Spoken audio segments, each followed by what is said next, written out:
Ya faltan 11 minutos para las 2 de la tarde. Esta tarde platicaremos con los empresarios José Guadalupe Leal Corona y Roberto Díaz Rodríguez a propósito de este asunto que ellos conocen muy bien, el FIDET, el Fideicomiso para el Fortalecimiento y el Desarrollo de las Empresas en Tabasco.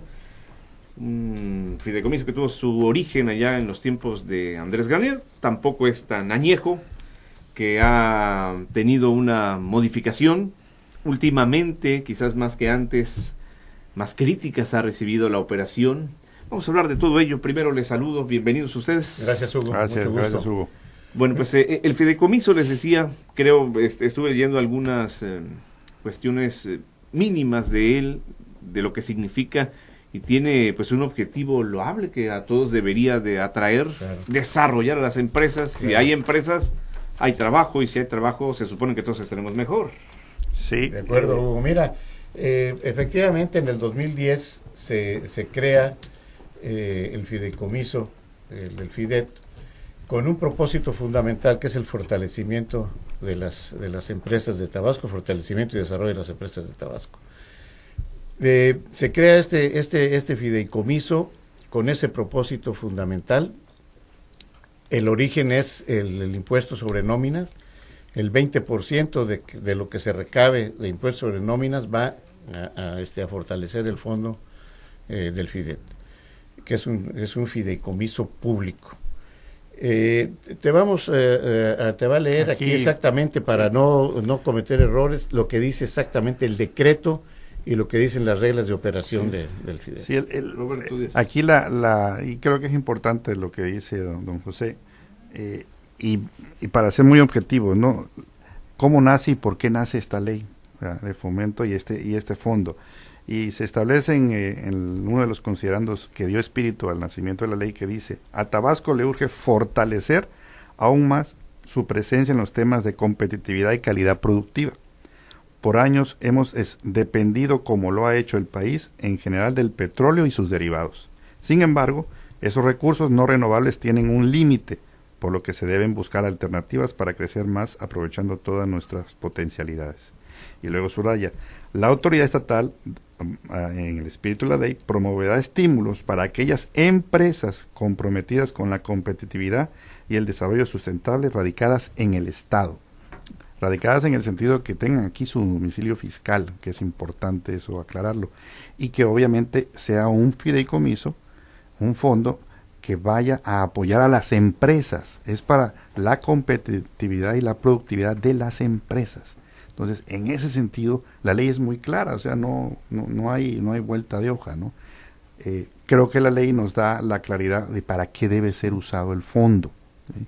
Y si esto se aplica, y obviamente a lo mejor, no a lo mejor, en gran medida, la ley debe de pasar por una actualización que establezca criterios muy claros de qué es lo que sí se debe de apoyar y qué es lo que no tiene que apoyarse, enfocado al espíritu de la ley, para que los consejos, los comités que formen parte y que están establecidos en la ley, que deben de dictaminar qué proyecto sí, qué proyecto no, pues tengan muy claras las reglas en base a qué van a evaluar, y no quede sujeto esto a situaciones, a negociaciones que no tienen nada que ver con el espíritu de la ley misma, ¿no? ¿Y se dan estas negociaciones? Pues yo digo, al tú ver cómo se está dando la aplicación de los fondos, lo que nosotros vemos es que es importante esta aclaración en la ley, que se definan de manera más detallada estos criterios para que haya pues una mayor certeza del uso de estos recursos. ¿Por qué? Porque hay proyectos a veces que tú dices, bueno, pues esto, ¿a qué empresa fue?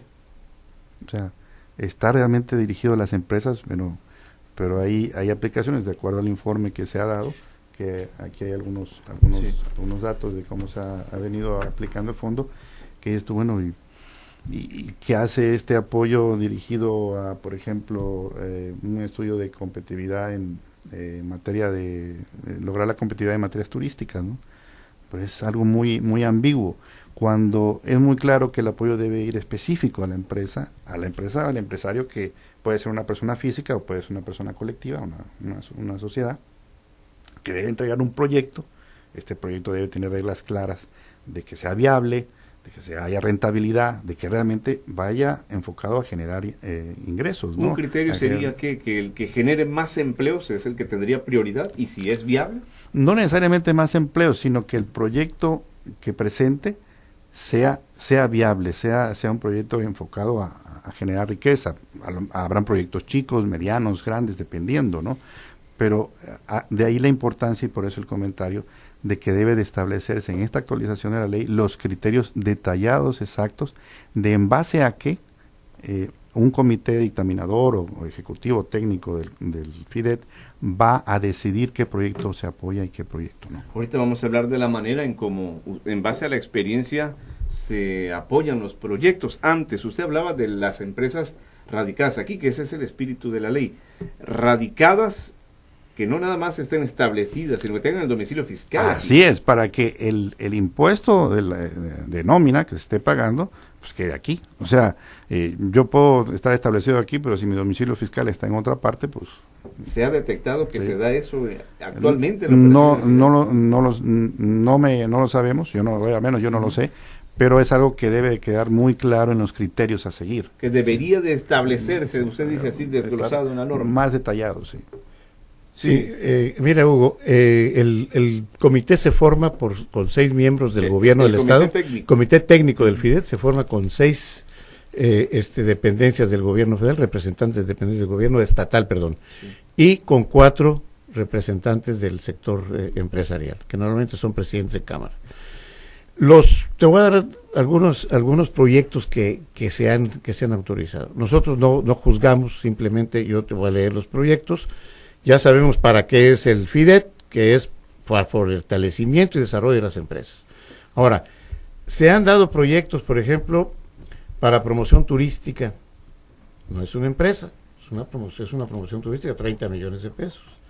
Se ha dado para paripasos con el INADEM, con la Secretaría de Economía, aproximadamente 200 millones de pesos.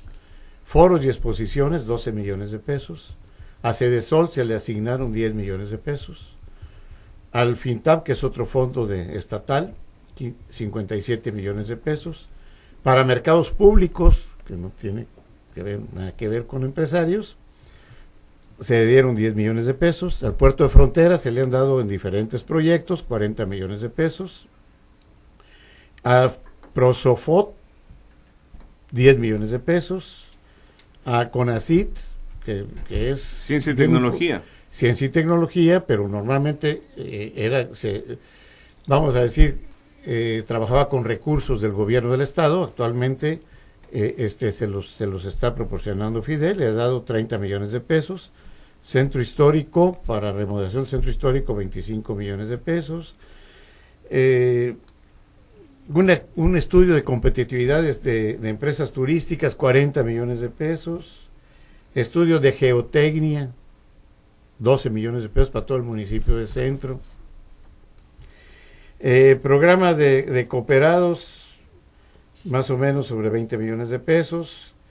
Al PITAET, 39 millones de pesos, etcétera, etcétera. O sea, son pocos los proyectos que van dirigidos realmente a empresas, y todos van dirigidos a fondo perdido. Todos estos proyectos todos los que cité, más los que se han dado directamente a empresas, que son muy pocos, todos van a fondo perdido. O sea, es regalo para el empresario. Usted había dicho la otra vez en una conversación que tuvo en telereportaje que era tiempo de cambiar eso, ¿no? Pero también revisando el reglamento, no hay una prohibición a que sean a fondo perdido. Se puede... efectivamente, el decreto y también las reglas de operación dicen que pueden ser recursos recuperables y no recuperables. Exacto. O sea, la actual ley. Sí. Estamos proponiendo, porque estamos en estudio en la Secretaría de Desarrollo precisamente con el tema del FIDET, que prácticamente todos esos recursos que sean para los empresarios sean retornables. O sea, que los utilice el empresario en maquinaria, en equipo, en capital de trabajo, en infraestructura, pero que sean retornables nuevamente al fondo para no perder, ¿verdad?, los recursos del fondo. O sea, que el fondo se fortalezca cada vez más y tenga una mayor cantidad de recursos precisamente para beneficiar a las empresas y generar empleos, que es lo que más nos preocupa. Estamos aquí analizando esto Sí. como mesa de seguridad. Dice, bueno, ¿qué tiene que ver con la mesa de seguridad? Bueno, es importante, es un instrumento muy importante para generar empleos. Sí. Y si generamos empleos, estamos trabajando, ¿verdad? Precisamente en la prevención del delito. La idea entonces, don José Guadalupe, es que se extinga para todos el fondo perdido, para todos, empresarios y todo eso. Definitivamente, o sea, además no debe ser para otros proyectos, debe ser exclusivamente para proyectos de la empresa directamente, ¿verdad? Para aplicarlos en la empresa. Y un recurso que tiene que retornar. Recuerdo también la argumentación que dio la Secretaría de Desarrollo Económico. Lo que ellos dicen es, las decisiones se toman de manera colegiada, no las tomo yo nada más. ¿Es válido ese argumento? ¿Es cierto? O sea, quienes autorizan estos proyectos es el gobierno, las dependencias del gobierno estatal y los empresarios. O sea, ahí están los empresarios y ellos están autorizando los proyectos. Uno que otro empresario ha dicho no a algún proyecto, o sea, ha sido una abstención de no votar, pero normalmente los proyectos vienen aprobados, casi todos los que te estoy mencionando, Hugo, vienen aprobados por el en el técnico. comité, en donde están empresarios y gobierno del estado. De hecho, los empresarios son los que revisan primero los proyectos, ¿no? El Consejo Coordinador Empresarial tiene la obligación de revisar los proyectos. Entonces, originalmente. ¿que el sector empresarial está dividido? No. Bueno, no está dividido dentro del comité. O sea, si te refieres a los empresarios que están dentro del comité, no están divididos porque todos votan a favor de los proyectos. La opinión de los demás empresarios que estamos fuera, creemos que debe destinarse el recurso para lo que fue creado, ¿verdad? Que es directamente para el beneficio de las empresas. Y una empresa puede ser una persona física, Sí. o una persona moral, una Sí, persona claro. colectiva, ¿no? Y ese es parte también de la situación. Los recursos deben de ir a empresas, no a asociaciones, cámaras, ¿No les agrupaciones. toma parecer el Consejo O sea, Coordinador debe de ser Empresarial? exclusivamente eso.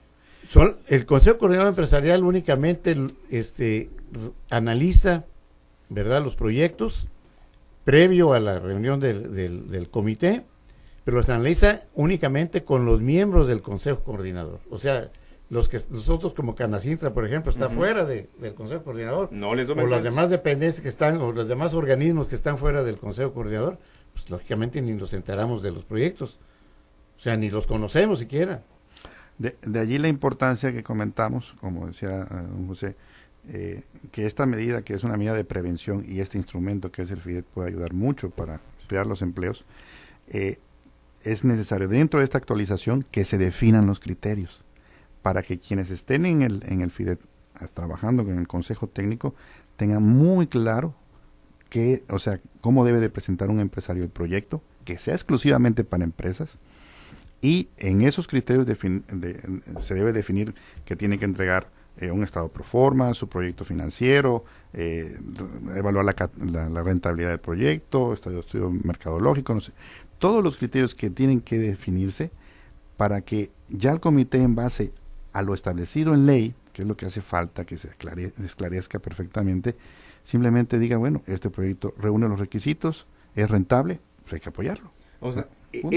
esta actualización de la que ustedes están hablando, ¿por quién tiene que pasar?